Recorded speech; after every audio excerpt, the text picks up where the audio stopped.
അങ്ങനെ വഖഫ് ഭേദഗതി ബില്ല് പാസ്സായി.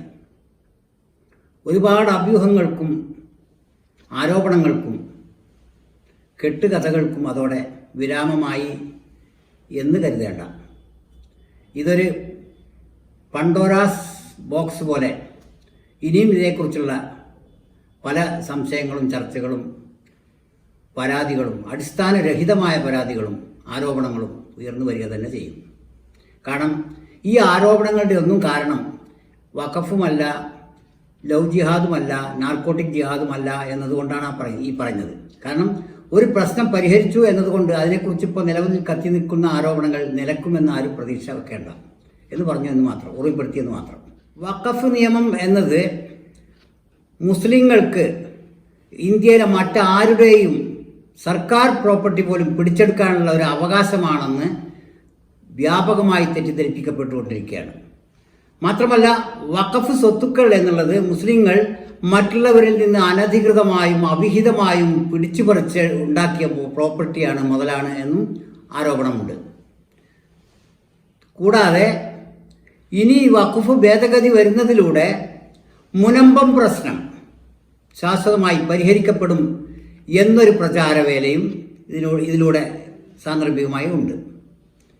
വാസ്തവത്തിൽ എന്താണ് വഖഫ്? ഇസ്ലാമിൽ അതിൻ്റെ പ്രത്യേകത എന്താണ്?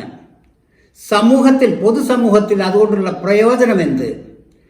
ഇന്ത്യയിലെ മറ്റ് സമൂഹങ്ങൾക്ക് അവരുടെ മുതൽ നഷ്ടപ്പെടുന്ന ഒരു രീതിയാണോ യഥാർത്ഥത്തിൽ വഖഫ് എന്നതിനെക്കുറിച്ച് വിശദമായ ചർച്ചകൾ ഉണ്ടാകാൻ ഒരുപക്ഷെ ഈ വഖഫ് നിയമ ഭേദഗതി ഇടവരുത്തും എന്ന് തന്നെ കരുതാം. കാരണം ഇതിനു മുമ്പുണ്ടായ ഇസ്ലാമിനെക്കുറിച്ചുണ്ടാകുന്ന ഓരോ ആരോപണങ്ങളും ആ നിശ്ചിത വിഷയത്തിൽ ചർച്ചകൾക്കും കൂടുതൽ മനസ്സിലാക്കലിനും ഇടവരുത്തിയിട്ടുണ്ട് എന്നുള്ളതാണ് ചരിത്രം.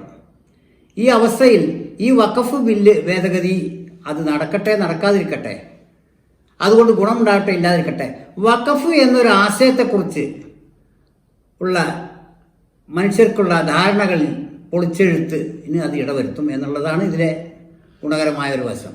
വഖഫ് സ്വത്തിൻ്റെ വഖഫ് എന്നതിൻ്റെ ഭാഷാപരവും സാങ്കേതികവും കർമ്മശാസ്ത്രപരവുമായ അർത്ഥങ്ങളിലേക്ക് വ്യാപകമായി കടക്കുവാൻ ഉദ്ദേശിക്കുന്നില്ല. എങ്കിലും പൊതുസമൂഹത്തിൻ്റെ വഖഫ് സംബന്ധമായ തെറ്റിദ്ധാരണകൾ നീക്കേണ്ടത് അതുമായി ബന്ധപ്പെട്ട സമുദായത്തിൻ്റെ നിലനിൽപ്പിനും അത്യാവശ്യമായി വന്നിരിക്കുകയാണ് ഇപ്പോൾ. കാരണം ഈ ചർച്ചയിലൂടെ കുറഞ്ഞ പക്ഷം വഖഫ് കൊണ്ടുള്ള പൊതുസമൂഹത്തിനുള്ള നേട്ടങ്ങളും മുസ്ലിം സമൂഹത്തിനുള്ള അതിൻ്റെ നന്മകളും വ്യക്തമാക്കപ്പെടേണ്ടതായിട്ടുണ്ട്. ഇപ്പോൾ ഉണ്ടാക്കിയിട്ടുള്ള വഖഫ് ഭേദഗതി വഖഫിൻ്റെ നിയമങ്ങൾക്ക് കടിഞ്ഞാണിടാനും മുസ്ലിം സമൂഹത്തിനെ സാമ്പത്തികമായി ഒതുക്കാനും ഉള്ളൊരു മാർഗമാണെന്ന് ഉള്ളത് വാസ്തവത്തിലൊരു തെറ്റിദ്ധാരണയാണ്. കാരണം വഖഫ്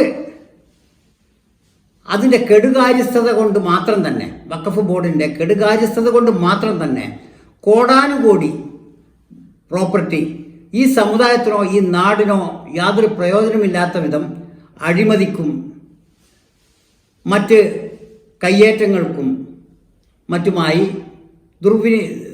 ഉപയോഗശൂന്യമായി കിടക്കുകയാണ്. ഒരർത്ഥത്തിൽ പറഞ്ഞാൽ ശ്രീ പത്മനാഭ സ്വാമി ക്ഷേത്രത്തിലെ നിലവറകളിലുള്ള ധനം ഹിന്ദുക്കൾക്ക് എപ്രകാരം ഉപകാരപ്രദമല്ലയോ അതുപോലെ തന്നെയാണ് വഖഫ് ബോർഡിൻ്റെ വിപുലമായ സ്വത്തുവകകൾ മുസ്ലിം സമുദായത്തിന് പ്രത്യേകിച്ച് ഗുണമൊന്നും ഉള്ളതല്ല എന്നത് നിസ്തർക്കമാണ്.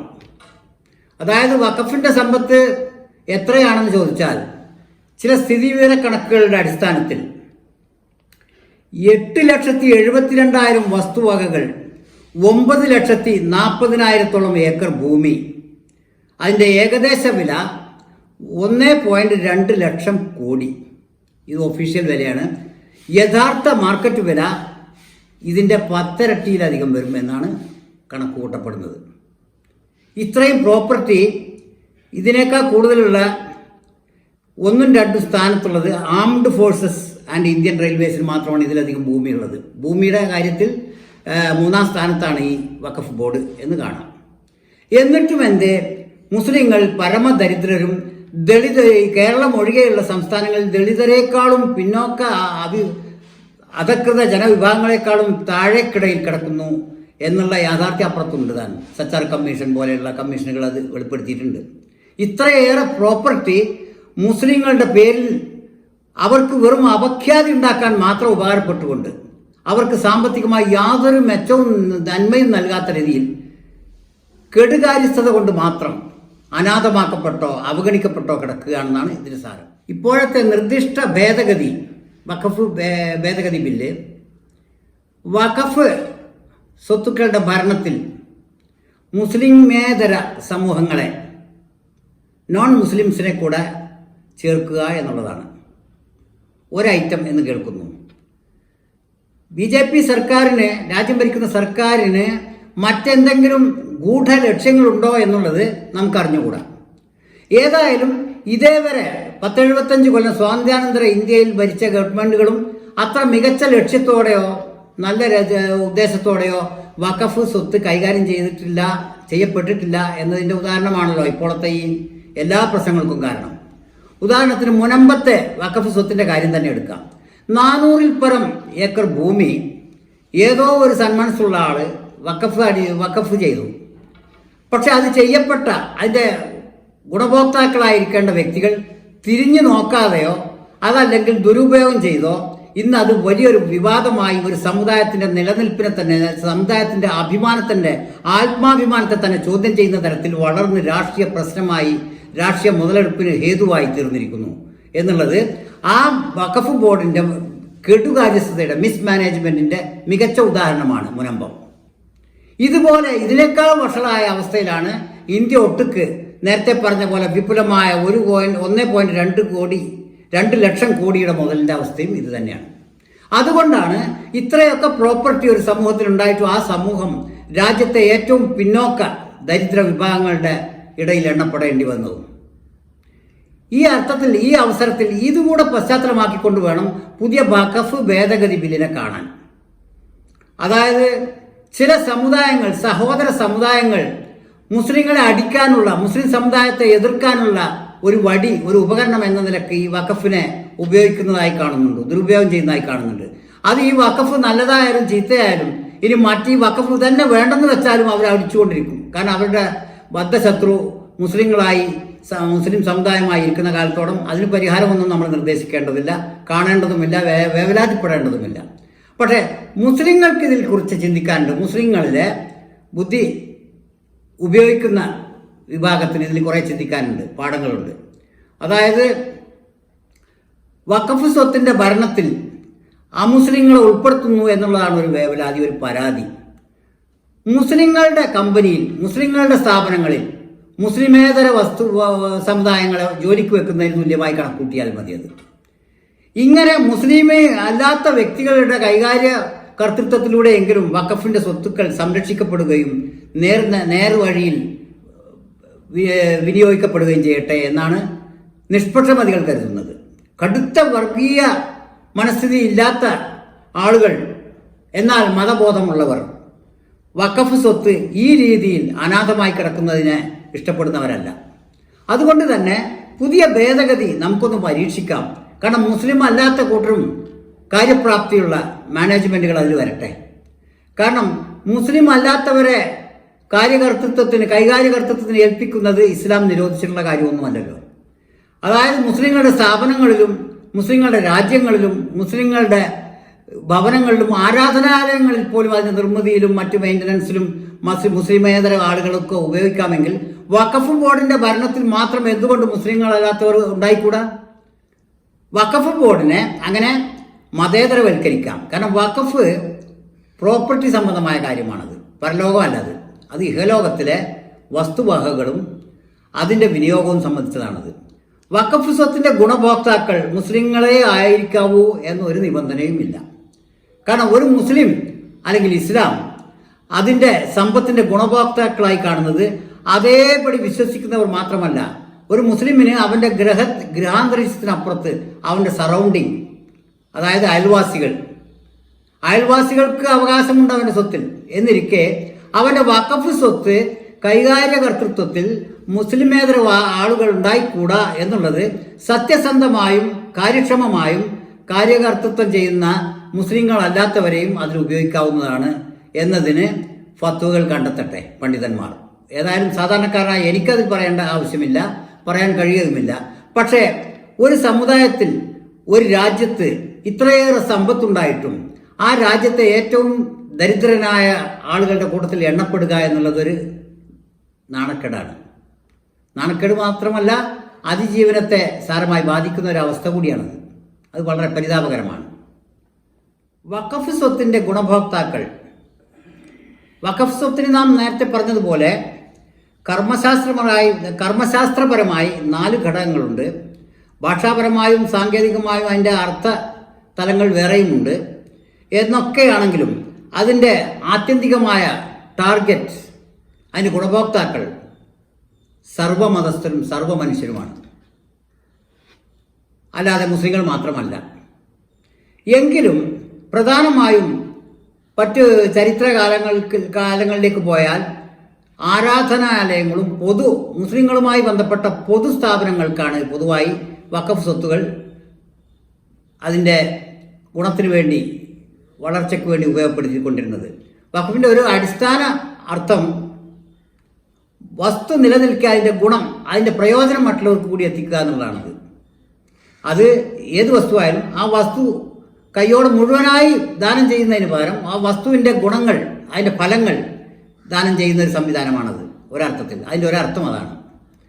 ആ അർത്ഥതലങ്ങളിലേക്കെല്ലാം പണ്ഡിതന്മാരോ വിശാരദന്മാരൊക്കെ പോകട്ടെ, നമ്മളെ സംബന്ധിച്ച് സാധാരണക്കാരൻ എന്ന നിലയിൽ വഖഫിനെ കുറിച്ച് ഇപ്പോഴുണ്ടായിട്ടുള്ള തെറ്റിദ്ധാരണകൾ നീങ്ങാനും വഖഫിനെ കുറിച്ചുള്ള വ്യാപകമായ നുണപ്രചാരണങ്ങൾക്ക് അറുതി വരുത്താനും ഇപ്പോഴുള്ള ഭേദഗതി കാര്യക്ഷമമാണെങ്കിൽ, നല്ല ലക്ഷ്യത്തോടു കൂടിയാണെങ്കിൽ പ്രയോജനം ചെയ്യും എന്ന് തന്നെയാണ് ഒരു സാധാരണ മുസ്ലിം എന്ന നിലക്ക് എൻ്റെ പ്രതീക്ഷ.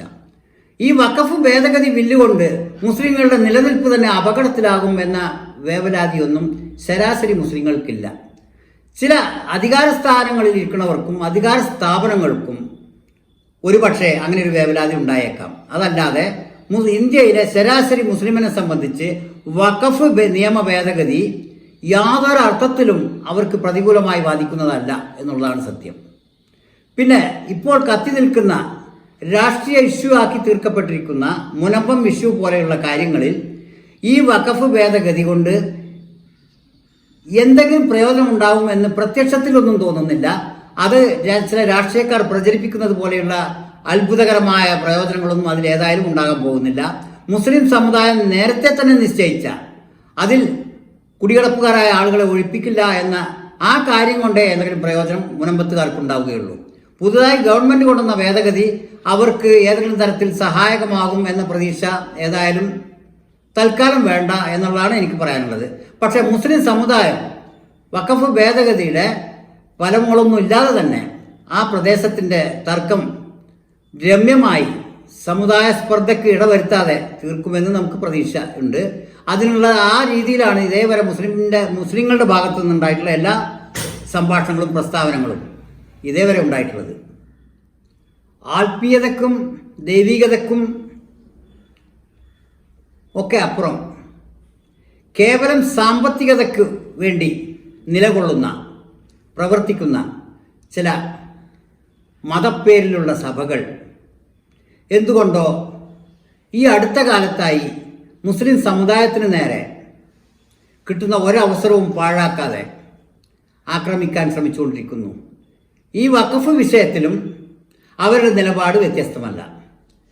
പക്ഷേ അവരറിയുന്നില്ല അവർ ചെയ്യുന്നത് എന്താണെന്ന്. അവർക്ക് അവരുടെ ദൈവികമായ ആത്മീയമായ അന്തസത്തകൾ മാത്രം കാത്തു സൂക്ഷിച്ചാൽ മതി. അതിനപ്പുറത്തുള്ള സാമ്പത്തിക താല്പര്യങ്ങളിലേക്ക് കടക്കുമ്പോഴാണ് അവരുടെ കാര്യമായാലും ശരി, മുസ്ലിങ്ങളുടെ കാര്യമായാലും ശരി, ഹിന്ദുക്കളുടെ കാര്യമായാലും ശരി, രാഷ്ട്രീയമോ മതമോ എന്നുള്ളതല്ല, സാമ്പത്തികമോ എന്നാണ് നമ്മൾ ആലോചിക്കേണ്ടത്. സാമ്പത്തിക താല്പര്യങ്ങളാണ് മിക്കവാറും സമുദായങ്ങളെ പരസ്പരം അടുപ്പിക്കുന്നത്. രാഷ്ട്രീയ അധികാരം പോലും യഥാർത്ഥത്തിൽ ആത്യന്തികമായി സാമ്പത്തിക നേട്ടത്തിന് വേണ്ടിയായിട്ടാണ് ഉപയോഗപ്പെടുത്തുന്നത്.